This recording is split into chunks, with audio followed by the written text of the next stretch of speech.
5:45, Michael. Do we need to get started here? I suppose so, yes. I think it's time. Well, good morning, everybody. Good morning. Morning. Welcome to Zoom GNH. This is the first time that I've done the service leading in this capacity, so this is going to be a little different. And I've got a heavy breather over here next to me, so you'll just have to kind of look past him. He may calm down, my dog. Okay, let's see. Let's look at some announcements first. Let's see. Okay, so you got all the announcements in the email on Thursday.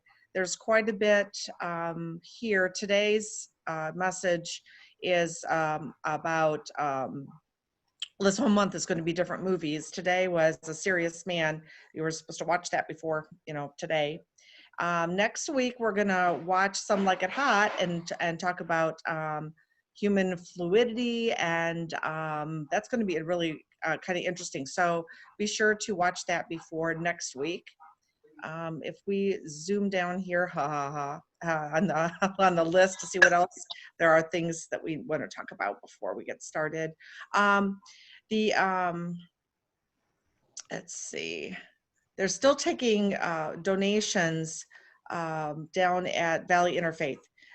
There are a lot of people who are in desperate times right now, and they need donations of canned goods and non-perishables. If you want to drop them off on every Tuesday until further notice, they're going to be available to drop off between 9 and 11 a.m. You don't have to go in, you can just drop it off. I believe that people will even come out to your car and pick it up. What was the other one? Let's see. The laminator is still missing, so if you borrowed it, will you please return it? No questions asked. Another announcement that I was asked to reinforce is please don't enter GNH. It's been, unless it's absolutely necessary. The cleaning people have done a really good job of deep cleaning everything. Adrienne is there on her normal times, and we're trying to keep her healthy and safe as well. So if there's anything that you need from the church, either, give Adrienne a call so we can coordinate that. And I think that's really all of the announcements that I wanted to emphasize. I'm still making masks, so if people need masks, let me know. I am about 250 masks behind. Meaning I have more, 250 that have been ordered that I've not yet been able to get made. So if you need some, let me know and I'll put you on my list. Let's see, I think that's about it for announcements. It's really good to see everybody here this morning. This feels so different than me standing up and seeing all your faces out in the crowd. I don't have anything else, so if everybody wants to silence their noisemakers, I will try to get my panting dog to silence, but I don't know if that'll work. And Doug is going to light the chalice for us this morning because he has a chalice. I think that's all I have. I can play. I have a little recording of Rise Up, O Flame too, if people want to hear it. Hold on one second, sorry. Didn't set this up properly before. Okay, we're good now. Maybe. Rise up, O flame, by thy light glowing, show to us beauty, vision, and joy. Rise up, O flame, by thy light glowing, show to us beauty, vision, and joy.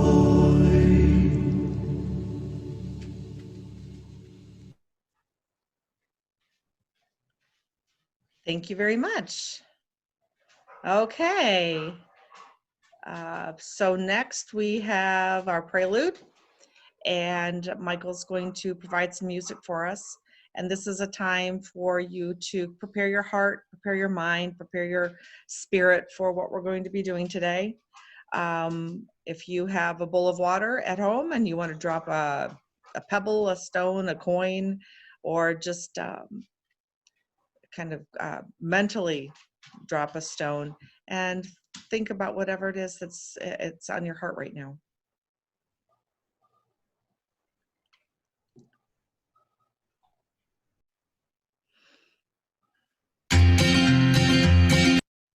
Sorry. Wrong one?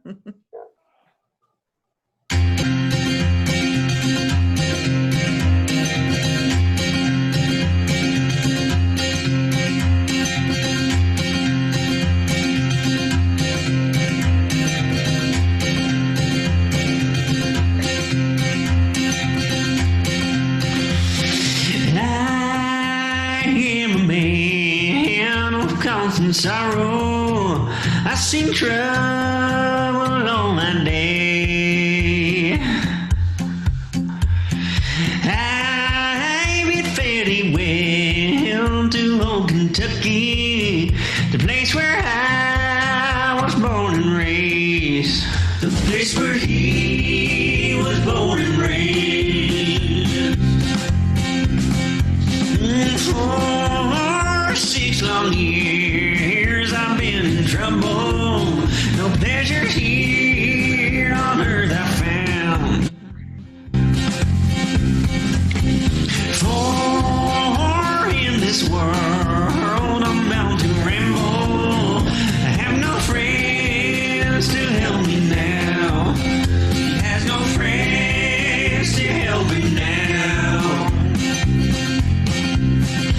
Oh, you can bury me in some deep valley for many years where I may lay.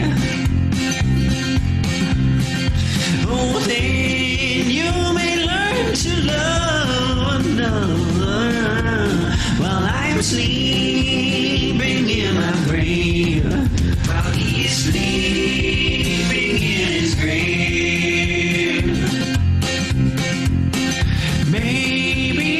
Friends will think I am just a stranger.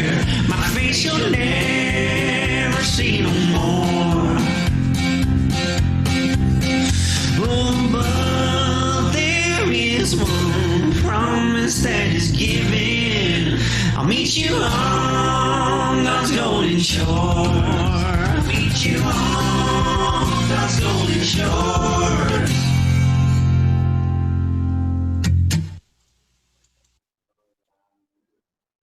All right, great, thank you. All right, so next we're going to sing together. I guess you all can stay seated or stand if you choose to, as you're willing and able. So we're gonna sing Nobody Knows the Trouble I've Seen. Everybody better stand.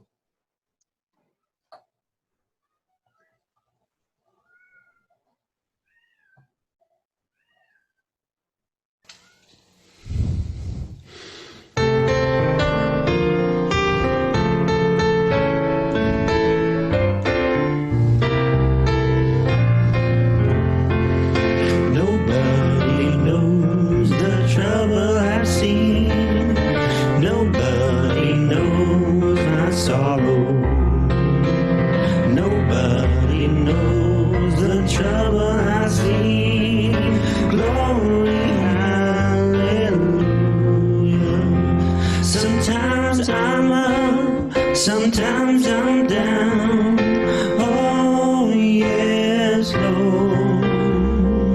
Sometimes I'm almost to the ground, oh yes, Lord. Nobody knows the trouble I've seen. Nobody knows my sorrow. Nobody knows the trouble I've seen. Glory, hallelujah. Although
my sorrow. Nobody knows the trouble I've seen. Glory,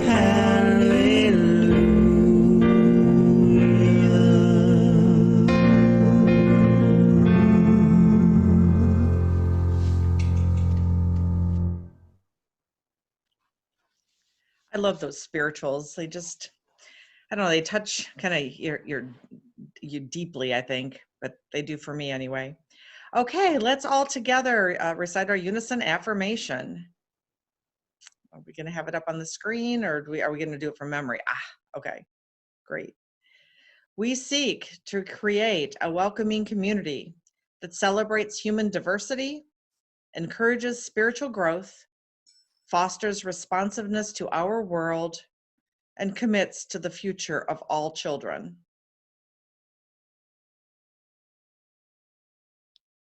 Thank you. All right, now I will introduce Doug. He's going to have a message this morning about the movie A Serious Man and the problem of suffering. I think we all are suffering in our own ways right now, and this was going to be quite insightful, I imagine. Yeah, looking forward to it. Doug, you're on. Well, it might be insightful, it might not be. Everybody can suffer through my message now, so. It's good to see everybody here. Thank you for joining us this morning. I hope you might enjoy this movie series, and I hope many of you have watched the film, A Serious Man, which was written by and produced by the famed Ethan and Joel Coen. And the movie chronicles the misfortunes of its main character, Larry Gupnick, and his confusion at the suffering he experiences.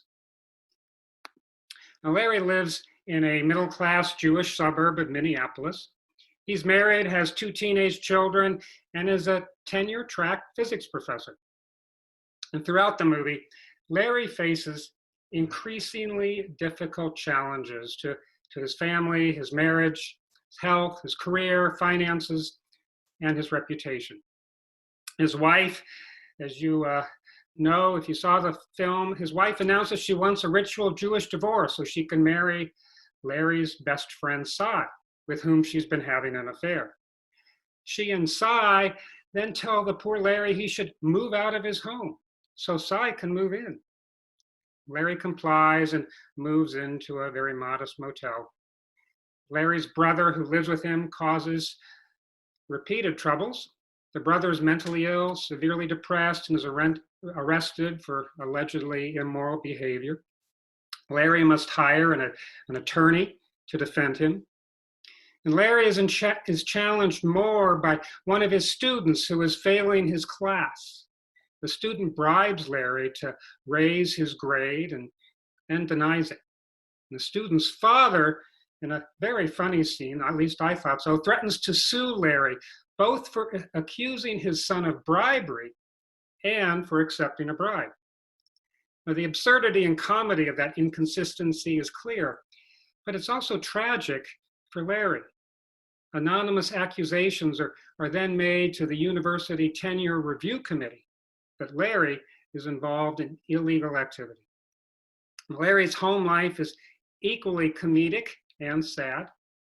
His children don't care much about Larry's difficulties or about the breakup of their parents' marriage. The son complains about poor TV reception. The daughter's only concerned with her hair and her appearance. Then she adds insult to injury by wanting or declaring she wants a nose job, which is often a terrible affront to any Jewish parent. And both Larry and his son are repeatedly harassed by bullies. Larry gets into a car accident that's his fault. And in almost the same moment, Cy, his supposed best friend and the lover of his wife, is also killed in a car accident. His wife announces that she still wants a divorce, but that Larry should pay for Cy's funeral, since Cy was almost a member of the family. And this is on top of multiple other financial costs Larry faces, particularly to pay for lawyers. And as viewers, we can only laugh, but I think also wince at the continued humiliations suffered by Larry. And most foreboding in the film is a veiled warning to Larry that the tenure committee will be deciding his career fate soon. And they have concerns about him. But the committee representative comically tells Larry he shouldn't worry about this threat to his livelihood. Now, the movie is said to be partially autobiographical for the Coen brothers, who themselves grew up in a white, mostly Jewish, upper middle class neighborhood outside of Minneapolis. And it's also clear the movie tackles a subject that deeply interests the Coen brothers, who were raised to be religious Jews, but who as adults are secular. And while we don't know the reasons for the Coens' secularism, one is likely the underlying theme and question of the film. If there is a God, and he or she is a loving and good God, how can he or she allow suffering in the world? And indeed, a version of that question has probably been asked since humans first evolved. And added to it is a follow-up question, I think. If there is not a God, then is there any meaning to human suffering? And by extension, is there any meaning to life itself? Now, if excrement just happens, and that's to politely paraphrase a popular saying, then what does that mean for us? Within a universe that is infinitely large, are we simply like cosmic ants who can be randomly squashed by powerful but equally random forces?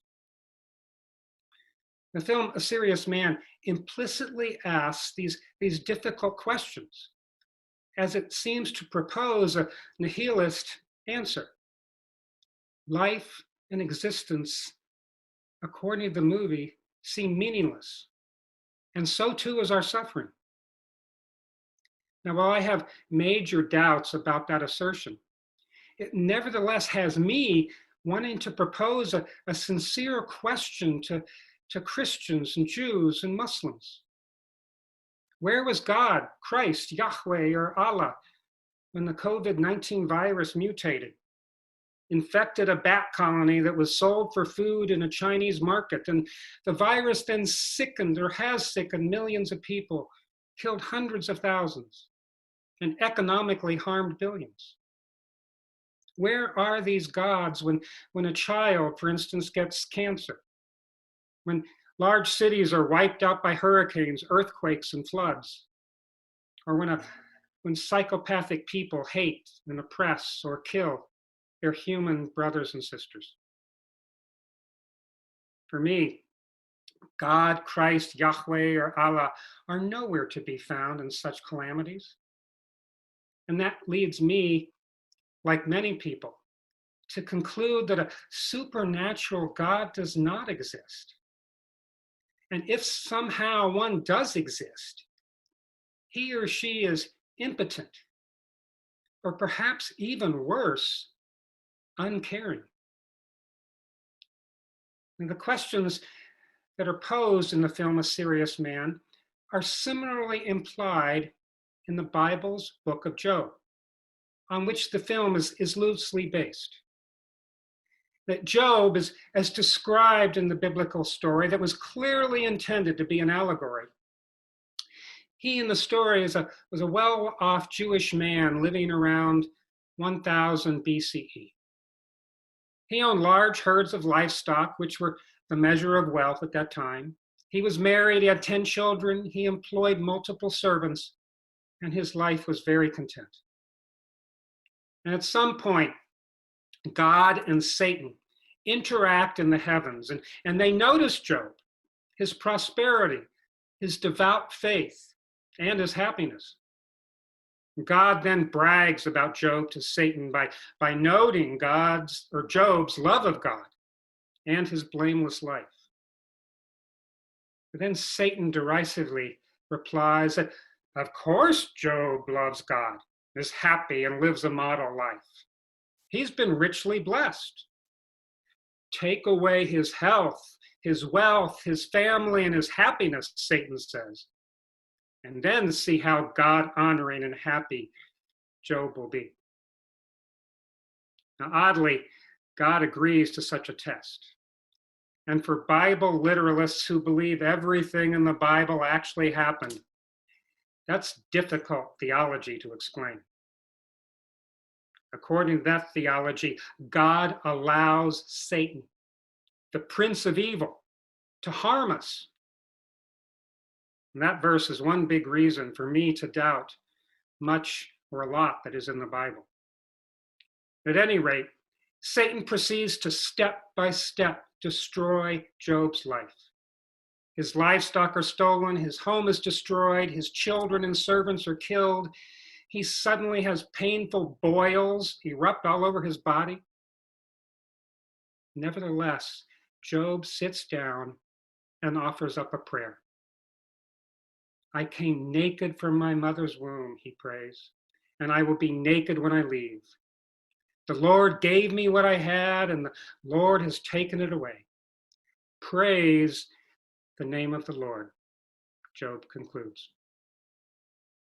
Job's wife, however, has a decidedly different opinion about all that's been happening. She's much like Larry Gupnick's wife in the film A Serious Man. The two women have no care or empathy for their husband's hardships. They're selfish, unfeeling, bitter, and nagging. The kind of male or female partner that can make any person's life miserable.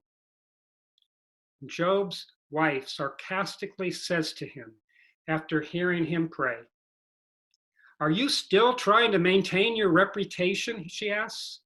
"Ha! Curse God and then die," she says. Now, Larry Gupnick's wife has the same mocking attitude. She likely decided to abandon her husband when she perceived his life was headed downhill. But to have even his wife scorn him, Job then takes her advice and tries to die. But that escape is even denied him. And even worse are Job's alleged three best friends to whom he turns to for solace and advice. And as an implied warning to any of us who offer simplistic advice to suffering friends or family, Job's friends offer a boilerplate religious explanation. Job must have done something super terrible to have caused God to punish him so severely. Once again, religious attitudes about life and suffering are put to the test. Does God punish people by making them suffer? If so, in my mind, God is a vindictive, nasty, and spiteful God who expects perfection from humanity, all while he or she is terribly cruel. Now, seeking the advice of Job's friends parallels the advice that Larry Gupnick in the movie seeks from his three rabbis. And in a sadly comical way, the rabbis try to answer Larry's questions. In the film, the junior rabbi to whom Larry is first referred blithely tells Larry that his suffering is not so bad. Besides, the young rabbi says, suffering's a part of life. Basically, he tells Larry to suck it up and stop whining. The senior rabbi compares Larry's suffering to a toothache. This too shall pass, he says. Larry is stunned that this supposedly religiously learned man, this spiritual icon of the community, has such trivial advice. And finally, Larry goes to see the esteemed emeritus rabbi, an old but allegedly very wise man. And we laughingly watch as this rabbi's secretary walks through a large ornate office to the old rabbi who is sound asleep. She wants to ask him if he'll talk to Larry. But she quickly returns and says, the rabbi can't see Larry. Larry is incredulous because he's just seen what she's done. And he says, he didn't even talk to you. He's thinking, she replies. Such is the wisdom these men of God offer Larry. Cliches, nonsense, and silence. Their replies echo the meaningless advice that's given to Job. But Job, however, knows that the explanation of his friends, that he has terribly sinned, he knows that that's not true. Knowing that, he then begins to question God and even gets angry with him. Job rightly accuses God of sadistically allowing evil and suffering in the world. He doesn't question God's existence, but he clearly questions God's goodness. God does not directly reply to Job or offer any explanation for why suffering and evil do exist. Instead, God simply says, he is all-powerful and all-knowing. He is the greatest force in the universe. And who is Job, a pipsqueak, to demand answers? As God says to Job, where were you when I laid the foundations of the earth? Job listens. He replies to God by saying, yes, you are all-powerful, and that I, Job, must simply trust that whatever God does is right. And it's only then in the story, when Job finally admits he still has faith in God after all of his suffering, that his previous good life is restored. And the story, the book of Job, ends with the implied lesson that there are no answers in this life as to why suffering exists. In God, we must trust, is the only thing we learn. Now, for Larry Gupnik, however, suffering will not go away. And as we see in the film, it's likely to get much worse. Crucially, the Coen brothers support the answer that Job arrived at. Without an answer to why suffering exists, the film implies we have no choice but to continue doing what is good, right, loving, and true. Only by doing these might we escape the worst of suffering, the film implies. And if we don't do good, well, according to the film, bad things will happen to us. The Coens seem to support the idea of karma. Now, I myself have no pious answers for why we have suffered, why we are currently suffering, and why we will continue to suffer. I do believe that the explanation in Job that God is all-powerful and it's not for us to know his or her mysterious ways, that explanation is far too facile. It's like blaming everything on the wizard behind the curtain, or as we used to think as children, on the monster in our closet. Of course, anyone can say suffering is beyond our ability to know why. All because an omnipotent God does know. But that answer tells us to suspend our reasoning abilities. Something I don't believe any God that supposedly created us would ask. She or he gave us amazing brains to reason. And to be told not to use our minds is inconsistent. And for me, false. But as I've studied theodicy, which is the examination of why suffering and evil exist, I've looked more deeply into science-based explanations for suffering and evil. Evolutionary experts say that suffering has had a profound influence on not only human survival as a species, but for all other species too. In other words, those species that can adapt to, learn from, and even avoid suffering are the ones that prosper, procreate, and thereby survive. Our ancient ancestors, for instance, had to learn how to defend themselves from being attacked or eaten by wild animals, and also how to survive droughts and famines. Even more, if humans had not developed both the physiological and cognitive abilities to overcome past pandemics, well, humanity would have ceased to exist long ago. That fact alone, I think, should give us comfort that one way or another, humans will find a survival response to COVID-19. Either our bodies will develop better defenses to it, or our minds, our reasoning brains, will develop ways to cure it or prevent it. But most important for us this morning, I think, will be our so-called spiritual response to suffering. And that gets at my belief about what I often say is the human purpose in life. We exist, I think, to serve and love others. And during this crisis, humanity cannot abandon that purpose.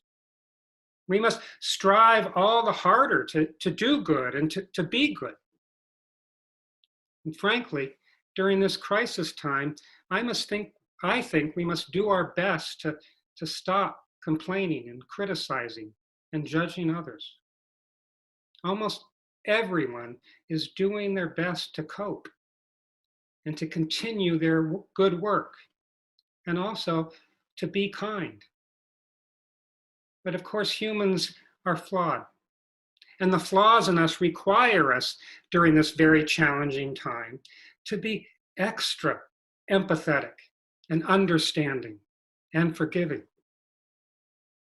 Only by supporting one another and helping each other stay strong and encouraging each other can we get through this in a way that ensures human survival. Now, I criticized cliches earlier in my message, but I promote one now because I think it's timelessly true. Hate and negativity breed hate and negativity. On the other hand, love, kindness, and compassion foster love, kindness, and compassion. Which of these do we want to offer our fellow humans in times of trouble? And crucially, which of those are most likely to ensure our survival? I believe evolutionary survival of the fittest is actually survival of the kindest. And I wish you each much peace and joy. We're going to try something new and slightly different for our virtual services. Is that in just a moment, or else right now, you can begin to send a chat that you would like to be called on to make a comment about my message, about the problem of suffering, about the movie, whatever. This is a time for our common talk back. And as I often like to say, my message isn't over until many of you have had your opportunity to speak. So now, if you do have something to offer, just indicate by using the chat that you'd like to speak. Michael will unmute your microphone, and you may briefly comment away.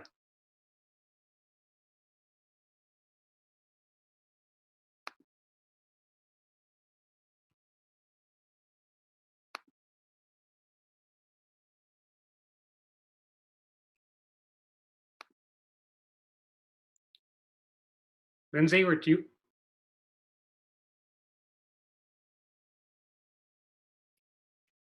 Michael, I think Tom Lutman would like to speak. If you'd unmute Ann McCracken's.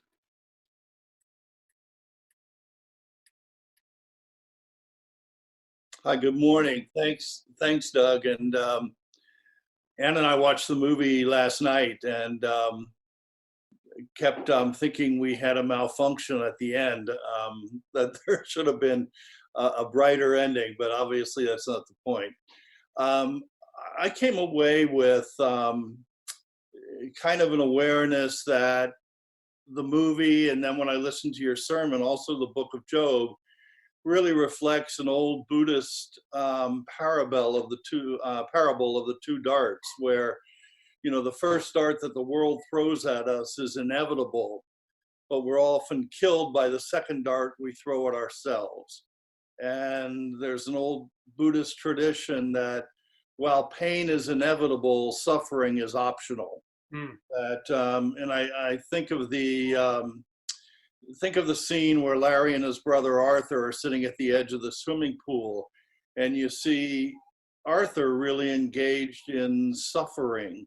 When you think about the 3 P's of pessimism, that the trouble in the world is personal to me, it's permanent, it's pervasive, everything's going bad. So the personal, the pervasive, and the permanent is the self-talk that Arthur is doing. Whereas you see Larry kind of absorbing the pain, but not really getting into the suffering self-talk. So I think that distinction between pain and suffering, that pain is inevitable, it's part of evolution, as you say, but suffering is an optional of how we deal with it, what our self-talk is. And to me, that was the message of the movie, or at least my interpretation of it. Yeah, very good, Tom. Thank you. Very good. Cheryl Lexon has a comment. To kind of follow up with what Tom said, I was hearing mindfulness in that, you know, recognizing the pain and looking at it, but not well, the suffering piece, I guess you're still owning the pain, but not letting it control you. So I've been doing a meditation every day with Calm, an app, and just recently, I think it was yesterday, maybe, it was about worry, and about, you know, if you're worrying, which is similar to suffering, you know, you look at it, but don't let it, you know, just recognize it. Don't let it control you. And I think that's the difference between, you know, the pain and then the actual suffering piece. Very nice. Thank you, Cheryl. Brad Barron has a comment. Yeah, you know, I think what Cheryl and Tom said was really good, and it kind of builds for me. To be honest, I think the movie had a terrible message, and is not the message that we should all take away today. As Kimberly and I watched it, it was a life of suffering with no hope on the horizon. I mean, it ended with the tornado bearing down to destroy everything. And I think, I would hope that the way that all of us live right now, we are looking forward to the future. As Cheryl said, recognizing the difference between the pain we're experiencing and the path forward. You know, continuing to relentless look for hope, look for support from each other. So, to be honest, I totally disagreed with the message of the movie, and I think that we should try to cast a little bit of a brighter outlook, especially in these dim times. Yeah, yeah. What I got, it seemed like Larry's suffering and his family's suffering is going to continue primarily because of the poor choice he makes to all of a sudden take that money of the bride and use it. And I don't know if the movie is saying something like it's our choices and perhaps our cognitive approach to it that causes our suffering, our bad choices. I don't know. Debbie Palmisano has a comment. Yeah, hi. I think that the movie presented the problem beautifully, and of pain and suffering. And I agree with you, Doug, what you said about the choice. I think the movie did not give any kind of solution to any of the pain or any of the problems, or try to identify what that solution would be. But it did present the problem of it, I think, graphically and continually through the movie. I think that suffering and pain there's growth, or they can be, depending upon the choices that we make. There is growth in the suffering that we have. It's a liminal space. It's a kind of betwixt and between one area or one part of our life to the next part of our life, and the choices that we make in that determines how we come out of that. Yeah. So, All great comments. Thank you, Debbie. Lindsay would like to speak. One of the things that really struck me, and I did not see the movie, but in just hearing your telling of the story, Doug, was I think he was confusing early on, kind of going along to getting along, when, he moves out of the house and then lets the guy move in and all those things. He does a lot of things that represent that he doesn't have a sense of where his space is or where his circle is, or how to be himself. And if you don't protect yourself, nobody else will. And it doesn't really have anything to do with, in my opinion, God wishing it on you or not. But if you take the time and energy to, kind of defend yourself in that kind of a situation, you're going to have a different outcome. It doesn't have to be contrarian, rather than looking for a sense of fairness. Thank you. Yes. Other comments? Anybody that wants to say, I hated the movie or I hated the message?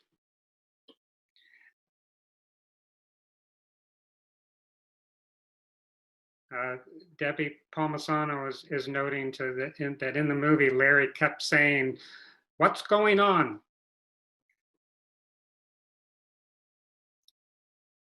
That speaks to, I think, his confusion as to why he was suffering. He wanted to understand it. But of course, I don't think he ever did. Anyone else? Okay, well, I do thank those that commented. I thank all of you for listening. I thank all of you who watched it. And if you haven't watched the movie, I recommend it. I think it does pose these kinds of age-old questions, and does it in I thought, a humorous way. But I know some people struggled with the movie. Next week, as Cheryl mentioned, we will look at the movie Some Like It Hot. And that is just a uplifting, funny, enjoyable movie, I think, to watch. And it certainly has a lot to say, and I think is as relevant today as it was in 1959. So I hope you will all watch that and tune in next week. Thank you all for listening.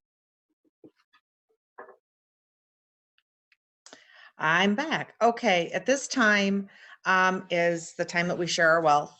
Again, this is kind of unique. We can't really pass the basket, but if you have the opportunity to mail in a check, we still have bills that we need to pay, although they're probably less than what they normally are. We still are a bit behind in getting those our budget. So if you could send a check in to GNH, it would be greatly appreciated. During this time, we're going to listen to some music by Jefferson Airplane. Yep. And I just wanted to say a couple quick words. This is actually an insight that Doug pointed out to me. He recommended the song. This is a piece from the movie. And I like the dog barking sound effects. Thank you. Yep.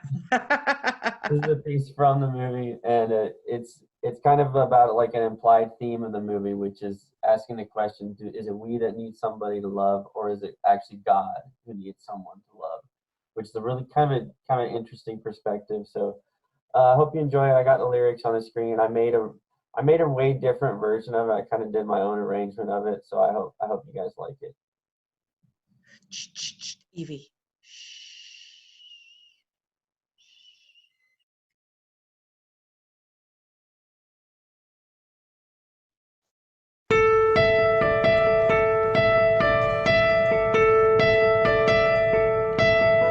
When the truth is found to be lies, and all the joy within you dies, don't you want somebody to love? Don't you need somebody to love? Wouldn't you love somebody to love? You better find somebody to love.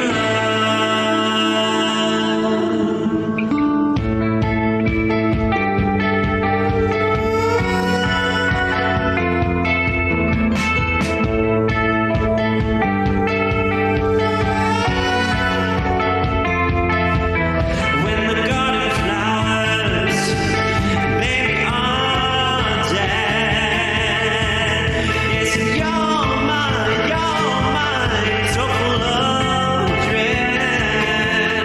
Don't you want somebody to love? Don't you need somebody to love? Wouldn't you love somebody to love? You better find somebody to love. Yeah, your eyes, say your eyes, they look like his. Yeah, I'm in your head, baby. I'm afraid you don't know where it is. Don't you want somebody to love? Don't you need somebody to love? Wouldn't you love somebody to love? You better find somebody to love. Tears are running down your breast. Oh, and your friend maybe treats you like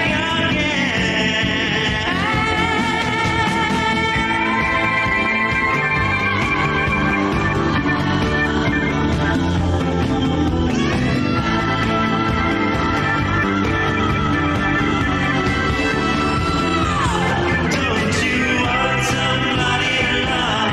Don't you need somebody to love? Wouldn't you love somebody to love? You better find somebody to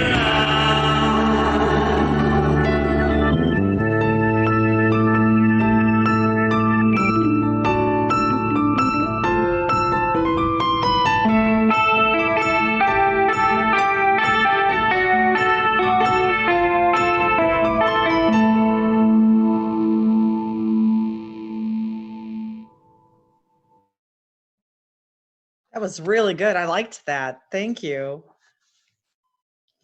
All right, let me pull up what I'm supposed to be doing here.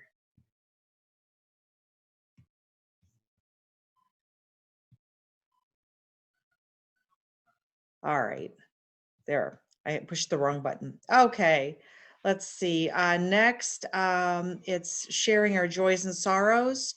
So at this time, if you'd like to type in a joy or sorrow, we can read it to everyone. Or if you want to speak yourself, go ahead and type in there on the message bar, and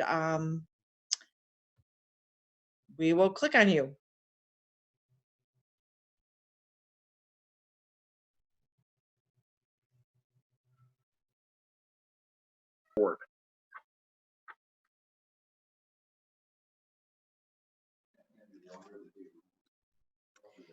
What I was just going to say is that our daughter here in town has just finished her maternity leave today, and so next week, the good news is that we broadened our social distance network to include the grandkids and Tove and her husband, because we're the babysitters starting next week. There's no babysitters yet, so next week I might not have any hair, and or I may have run off to the circus, but we certainly enjoyed it. We won't have the littlest one. We'll just have the 3.5-year-old, who we did have for 3 months when she was little. So she's very excited, and we are very excited to see if we can last for a full day with her.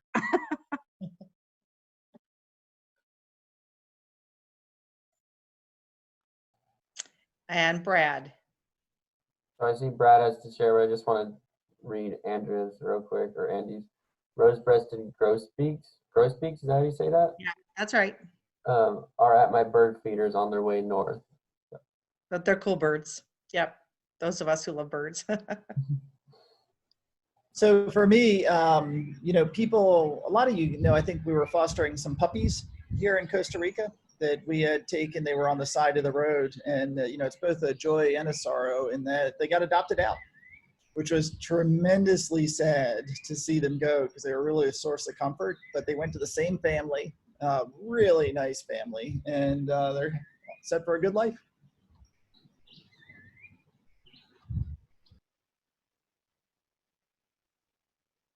Anyone else?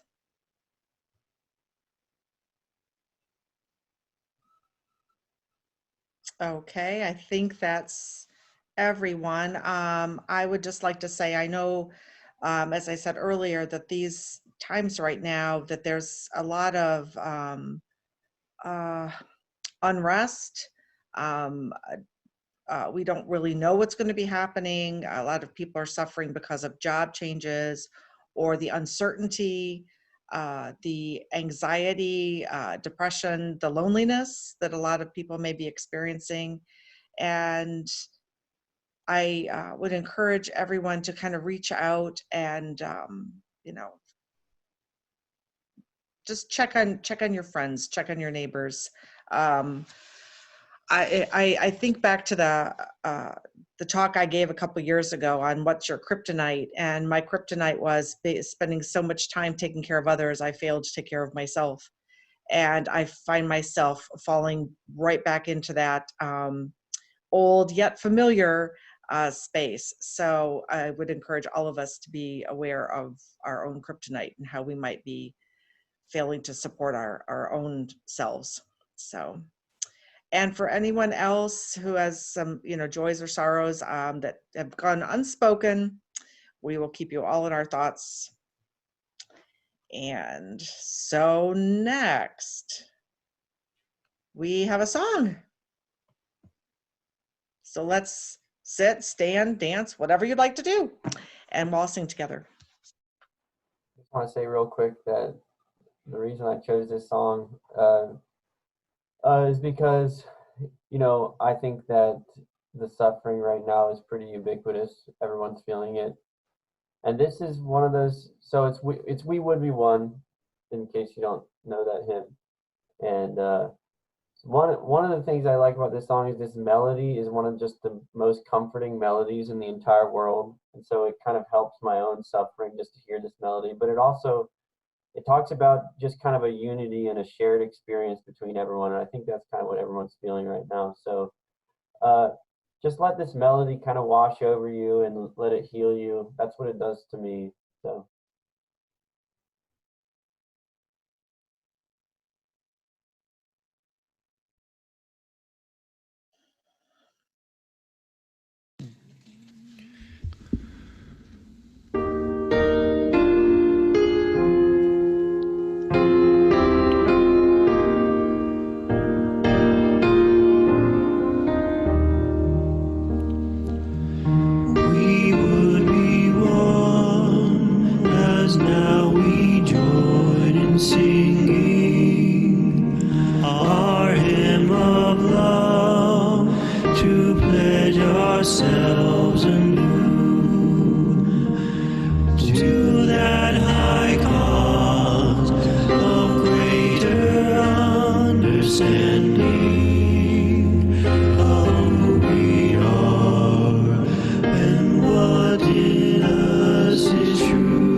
In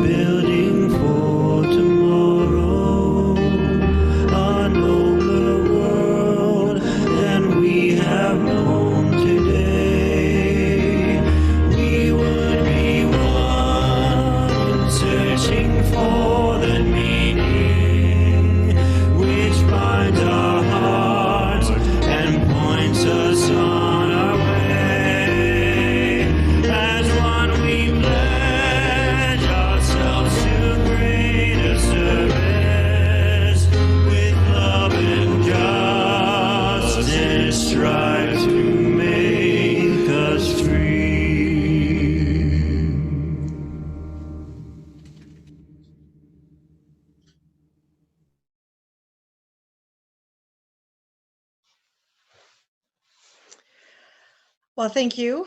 Let's see. I don't think that there's anything else that I need to say here. There was when I've done these before, I've always liked to have like a little saying at the end. And so I was looking earlier through Google, and I found this quote by Groucho Marx. "Blessed are the cracked, for they shall let the light in." And I thought that was pretty funny. Yeah. Nice shirt too, Michael. Yes, yay. Okay, so I think we're gonna all get broken up into our little groups so we can chitter chat and, and share and have some coffee. I believe that, is Sue doing that, or Michael is gonna break us up? I see Lindsay doing something. Hi, Lindsay, what's up? I just have one question for the people that are just dialed in, because we got Mary Lou Hoffman dialed in today, but do the dial-in people directly get mixed up into the little groups too, Michael? Yes, okay, good. Hi, Mary Lou. She's probably muted. Hi, Mary Lou, Yeah. we're so glad